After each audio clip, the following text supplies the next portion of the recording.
life is short. If you want to see something or you want to travel somewhere, do it now. Welcome to the Ill Noise Business Playbook. We sit down with people building real impact in their communities and unpack the vision behind their work. If you care about real stories and real connection, you're in the right place. Let's make some noise. All right, welcome to the Ill Noise Business Playbook. We are here today with Natalia from Lux Rally Travel. Natalia, how you doing today? I'm good, thank you. How are you? I'm doing good. It's really warm outside, sunshine, and that always makes me feel good. Yeah, And finally, we have a good summer. so far, so good. And I don't even think it's officially summer yet, but it's great out there. Yeah, I'm loving it. but it feels like, so we were waiting for that whole season. Yeah, it was a weird one. Absolutely. You know, I want to cover a lot of cool things about you. You have a really fun background, but can you tell the audience how you actually got into the travel industry? Sure, yeah. Actually, so I think I was born to travel. You're born to It's travel. interesting. Yeah, because my grandfather was a cartographer Okay. and he gave me a gift, a world map to my room. And actually, I learned to read on that map. I still remember my eyes was just in front of Antarctica. And I learned all lands by my heart. That's how it started, the big dream about the world. And I have to say that I was born in Soviet Union. And at that time, it was very difficult to travel outside, almost impossible. The government decided who could do it and who could not do it. So I haven't traveled abroad till I was 18 because Soviet Union collapsed when I was 17. Yeah. And when I was 18, I was in a college and my mom came one day home and she was very excited because she knew that there was a trip from our train station on the bus from Moscow region towards the Paris. Okay. And I still remember the cost was $500. It was enormous money for our family, but my parents did it for me. So they were not able to travel with me, but they gave me that gift. And it was my first trip. So I saw Poland, Germany, Belgium, Netherlands, and France. And I still remember my last day. It was in Paris. I was on Montmartre. I was inside Sacré-Cœur during the worship. I listened to the singing and it was very, very emotional, very emotional. I still remember, I'm emotional talking about it. So I went outside, I was looking down to the city and I started to cry because I thought that I would never come back because it felt impossible. Of course, I didn't know that then I will travel more than 50 countries during my life. I will come back to Paris again and again. I will watch my kids travel worldwide without any restrictions. And that's why I value travel. And I think it's one of the best gifts for our generations now because we're able to do it. And my story continued when I came back. My husband came back to United States with me 13 years ago. We got married and I moved from Russia to United States. And my husband, he has a passion as a road cyclist. And we turned his passion to our family style of travel. So we drove countless back roads in United States. Like I can tell you, like Montana, California, Oregon, Arizona, Illinois, of course, Wisconsin, and many others. And I started to create not only routes for my husband using the cycling resources, but I also created itineraries for our family, which were very, very balanced. Yeah, so they based on my interest, also our son's interests based on his age. And through that, during 10 years, I realized that I like not only travel, I like to create something special for other people, to create the experiences, memories, because then, when we sit together at the table, we remember like we've been to the beaches in California or we've been on the summits in Colorado. We have these special memories photos, and just like each of us has something, and it will be till end of our lives. And occasionally, it happened like about 2 years ago, I was researching something about travel, and I found the article about the new agency.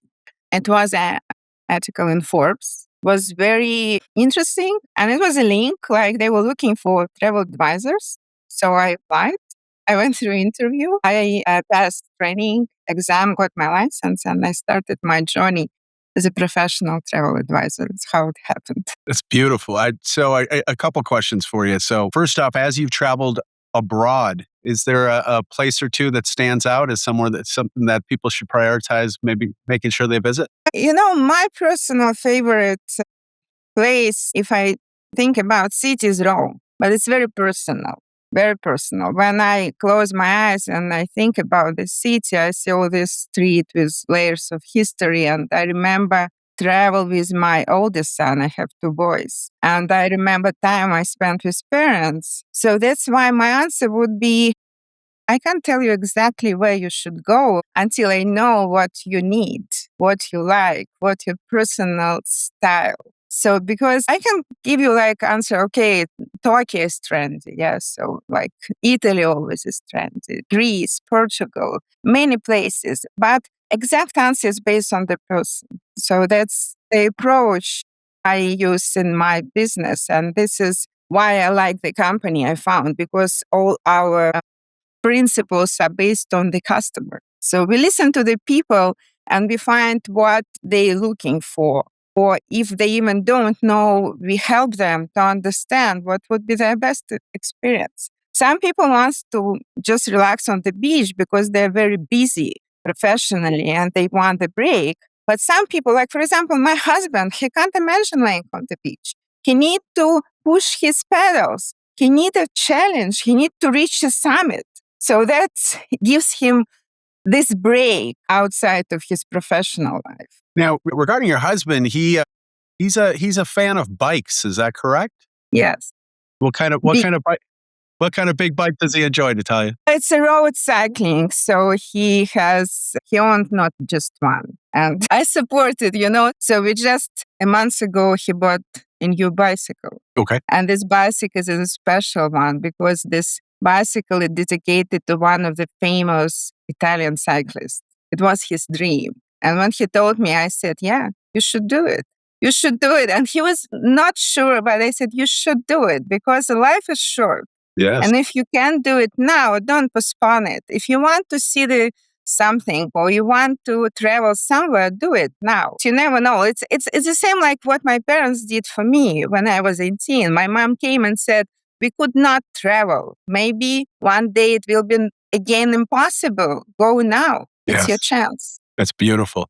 That's really beautiful. And you're right. Life is very short. And make sure you get out there, enjoy the sunshine when you can, right? Because we're only going to have so many sunshines to look at. I think it's really cool. I when I was in the corporate world, I was in the educational field for a long time, and we would set up things for prospective students called an IEP, which was an individualized educational plan. And I think that kind of what you're talking about is you sort of do an ITP, an individualized travel plan. How do you really kind of get to the crux of what is a good fit for somebody? What sort of questions are you asking people? What sort of, and I agree, Neha, by the way, I think it's more like your husband. If we go somewhere, I love to just be at the beach, relaxing, chilling, and she's always looking to do things, which is great.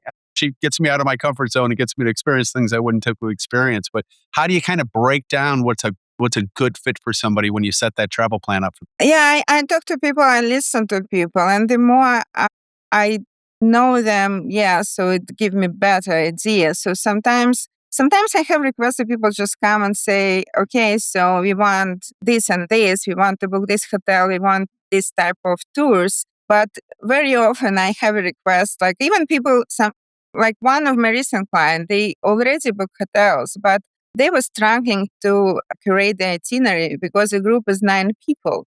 And and in this group, there are like adults who are like in their 30s, seniors in their 60s, kids from 5 to 11, and they go to Europe to different cities, and each of them has its own interest and his own ability. Yeah. So, and they realized that they can't do it themselves. So they came to me. And it didn't happen just in like an hour. Yeah. So I talked to them. We start to plan.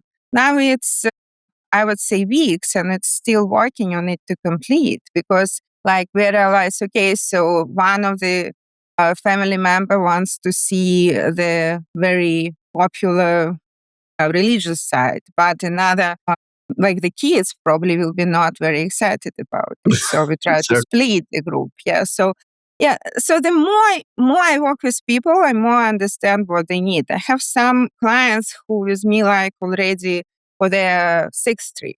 Yeah. It's much easier, of course, because I know their budget. I work with any budget. I have clients who spend for family like, I don't know, 2,000-3,000 or like trip abroad, but I have clients who spend tens of thousands, and each of them get the same service from me.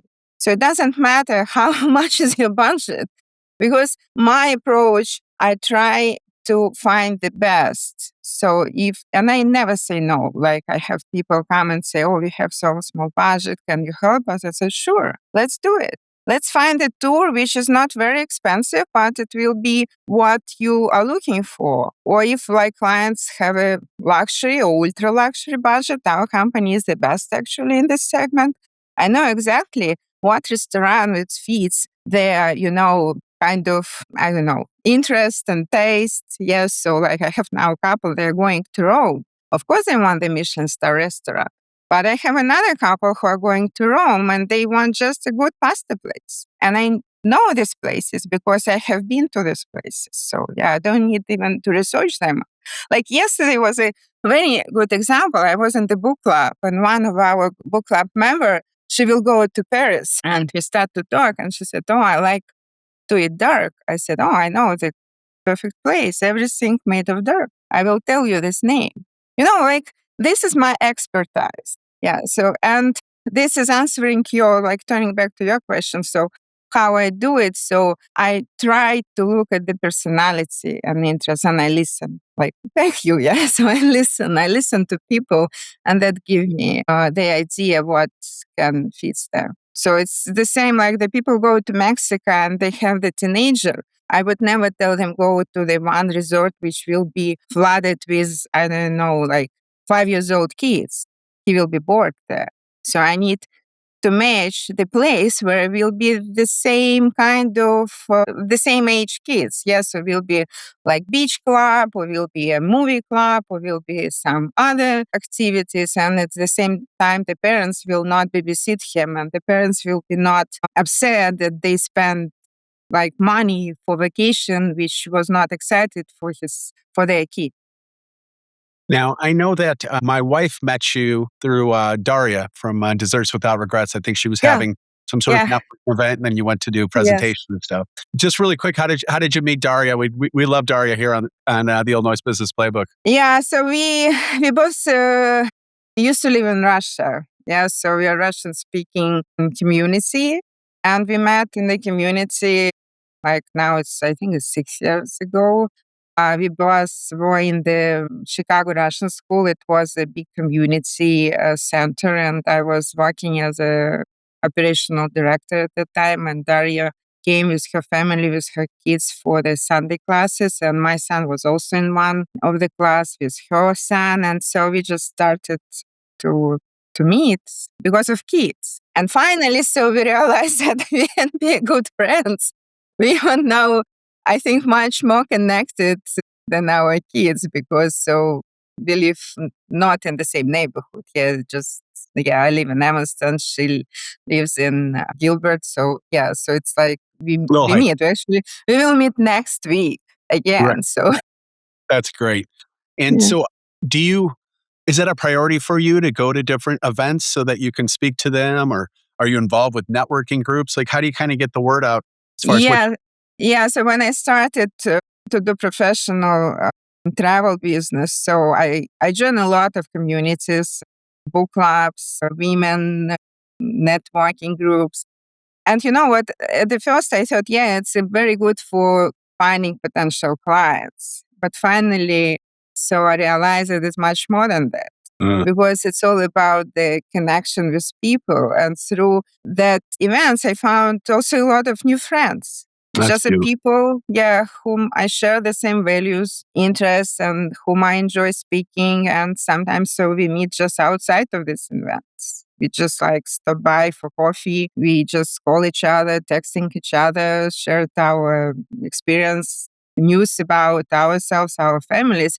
And this is great. And this is why I'm very happy that I started this business, because through that, so I found more and more people connection, and yeah, it's really elevated my life. I think it's a really good point too. And I always preach to people a component of what we do is we try to be a resource for others, right? So if Yes, somebody's looking for a travel agent, well, winner chicken dinner. I know one in Evanston now, right?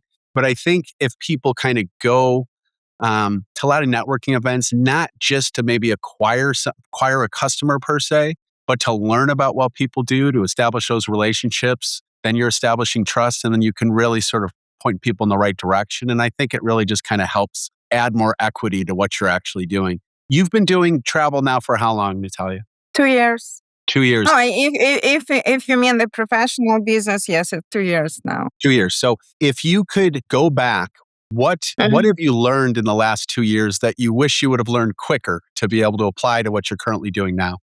So I learned that, of course, I learned that it's not easy business. Yeah. So that nobody tell you that what is not fun when you do business. It doesn't matter travel business or baking business, I'm sure. So of course there are some downsides. So it's unpredictable. You have clients and like something happen in the world. So, travel like very can be affected. So, but I would probably learn more quickly is that it's important to be very honest with clients. It's not just describe, like in the beginning. So I remember that I was offering some properties, just describing how beautiful they are, but I less focused on the downsides. Then, so I realized that that was kind of not mistake. It was kind of learning lesson for me, that the most important to tell exactly what should be expectations from the client to make him decide right or not for him. So that's why I always like when I tell about the property now, I tell, okay, this is pros, this is cons. Yeah. So I never push. I just give like as much information as I can. Sometimes of course people ask me, so what would you do? I say, oh, okay, so I can't decide, yeah, on your like preferences, but if I would do, yeah, I would do this and this because I had this and this experience and because that is important for me. And that's up to you to decide. And sometimes people follow my recommendations, but sometimes they just decide what's better for them. But this is, I think, that was most important. I learned it. I can't say that I learned it not fast, but I definitely didn't start it like that. So it was more like, advertising. I thought, okay, I need to engage, excite. Yeah. But then so I realized that being a travel advisor, so I'm not just agent who book. Yes. So being advisor is more to tell people, okay, so we start this journey. It will be not just 1 hour. Yeah. So it's not just booking, it's choosing, it's understanding what's good, was not so good. And yeah, that's I would say the most important lesson That's I beautiful. learned. Yeah, I think you're really kind of explaining a lot of things there, right? The difference between an advisor and an agent is the agent is just trying to book you, where an Yeah. advisor is trying to educate you, right? And Yes. through that education, I think you establish quite a bit of trust, which is really neat. You kind of mentioned something too that I want to kind of pull back and talk about here real quick. You said that sometimes things are not always going your way, and you have to just kind of navigate through that.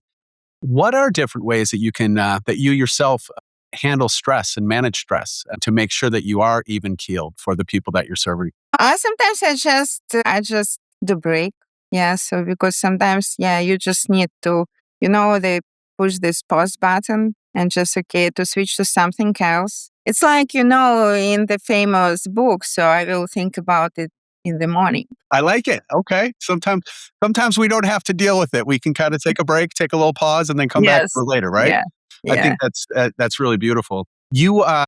You've been able to help a lot of people out there, and I mean, a lot of people would say what you do is fun, right? I mean, when you're planning travel for people, that people are waiting like all year to like go somewhere, Yeah. sometimes multiple years, so they get to talk to you, and they have all these positive connotations with you. But can you tell the audience about someone that you have been able to help, that maybe they were a little challenging, and then you were able to book them, and then they came back and they're like, my goodness, Natalia, this was the greatest thing of all time.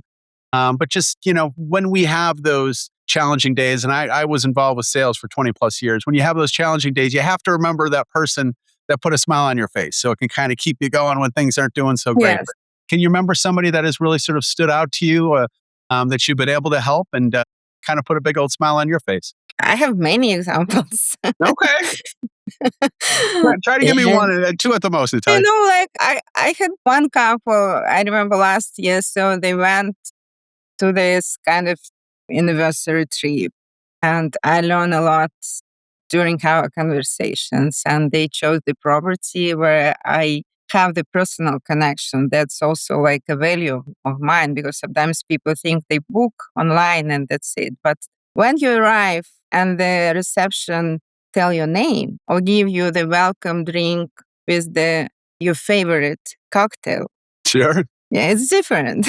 Right. So I like to do surprises like this for my customers, That's and I cool. have several examples. Like I put the personal letters in the room because I have connections in the industry. So yeah, so I call some properties and I tell, okay, this is my best. All each client is my most important client. So that's why every conversation I said, okay, hey, this is my most important client. You need to help me. You need to elevate his stay in your property. So let's think about what can be done. And I should tell, of course, it's much easier with like in luxury properties, but they try to do it the same in just mass market resorts. Yeah. And again, it's all about connection. So you call concierge, you start to talk, you talk one time, another time. So the people feel that you are not just, a robot who just push the button and book, and you have like another client, another client, another client. Also, they appreciate that you value about your clients, and they understand that. So if they value your interest about your clients, so I will send my other clients to them. So that's why. So if you ask me, so I can't remember like this couple, yeah, because so she was really impressed with this like welcoming in the resort from the first minutes. So I remember the family who went to also, it was a family reunion trip, and it was a private chef, and they were so impressed with the approach. So for their celebration, so they just, it was my idea. So I tell them, okay, let's do it. You will see it's different. Right. I think that's really cool how you kind of do your special touch with those with little notes and Yeah. little favors and stuff like that. That really helps separate you from others. My wife and I went to, if you followed us at all on social media, she likes to put everything up there, but we went to Lake Geneva the last few days in Wisconsin, and stayed in a Yes. cabin, and then we were out at the beach, and we brought our dog. So it was all this whole little fun little thing and stuff. But we were swimming in the ocean, and then we were swimming in the pool. And from what I understand, we're not the only swimming fans here. What makes you so passionate about swimming yourself? Oh, when I came to US, I miss Mediterranean Sea. Okay. Yeah, so like every time the people ask me, I'm missing, like what I'm missing in US. Of course, the first answer was I miss my family who's still in another country, and the second I miss sea because I travel to the West Coast, I travel to the East Coast. I can't swim. For me, like one side is full of sharks, another side is like crazy freezing. I even can't put my feet to the water. So yeah, last year, fortunately, we went to the Mediterranean Sea for our family trip. I was so happy. That's Yeah, awesome. because I like just to swim in the warm Mediterranean Sea for like long distance. I'm not a great swimmer, just like, leisure swim. You're not an Olympic swimmer then, Natalia, is that what No, you're I telling me? have a younger son. He's in a competitive swimming. You should Okay. ask him, yeah, about that. So he swim for Northwestern Young Club. It's not a college club, but just a competitive team. Yeah, and he went to swim every day for at least 1 hour and a half. Wow. Wow. So but this swimming, the reason why you like it so much is it just harbors all these beautiful memories of the past for you and being in the Mediterranean Sea. Yes, yeah, it came from that. Yeah. That's beautiful. That's beautiful. Yeah. Neha was also mentioning the fact that, like, if I want to know, like, any trail at all in the United States that, like, I need to contact you. How did you gather all that information, Natalia? Yes, because my our family travel with my husband because usually he ride his bike for at least 3 hours. What would you do during that? And during that time, so I hike with our son. So that's why. So I've been in many trails in each state.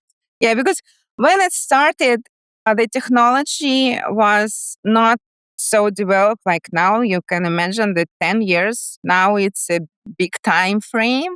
So 10 years ago, I remember that because of my background with my grandfather as a cartographer, I have a very good feel of maps. So I can Okay. estimate, yeah, so like how to get without even GPS. Yeah, so I think it's because so I was like grown with this big map on my wall. And so we started like he was riding his bicycle, and I estimated the time I need to meet him to give him water, some additional food, like just to keep him in the energy level. Now it's much easier. So we have this Find Me on iPhones. I Yes. can track him each second. Right. So, and he tells us, okay, so I need probably water in 2 hours because he's not sure that he can fill his bottle by himself. So I have 2 hours. So I go on hike, I explore trails, and then so I estimate, okay, I need to drive like, I don't know, 10 minutes to meet him, give him bottle, and I have another 2 hours. Yeah, that's why. So I know, and I have a very good visual memory. Okay. So if you like ask me about the road, I can tell you, oh, okay, remember, like in the beginning of this road, it will be this business. And in the end of this road will be this business. And this business is good for kids. And this business is good for like families. Like in Sonoma, for example, I have like examples. There is a winery, the community library, winery, the community winery. It's like tasting is free. You have like about 50 different wineries who share their wine with people.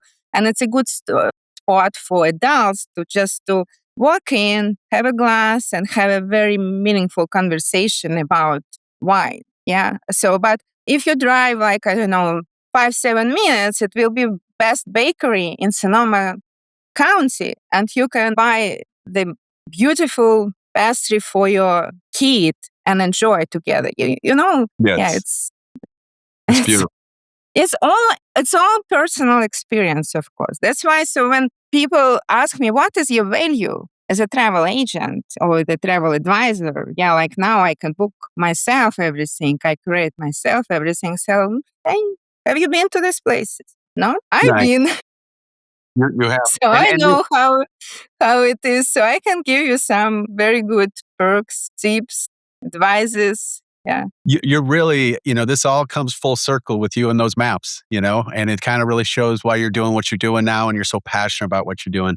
Natalia, we really appreciate you spending some time with us today. Definitely, if you want to get somebody that can book travel for you with a personalized touch, that's going to listen, that's going to educate, that's going to make sure that you really can kind of fit in the best fit, I think you're the person people need to reach out to. So thank you so much for spending time with us today, Yeah. Natalia. We really appreciate it. Thank you. Thank you for inviting me. You got it. You take care.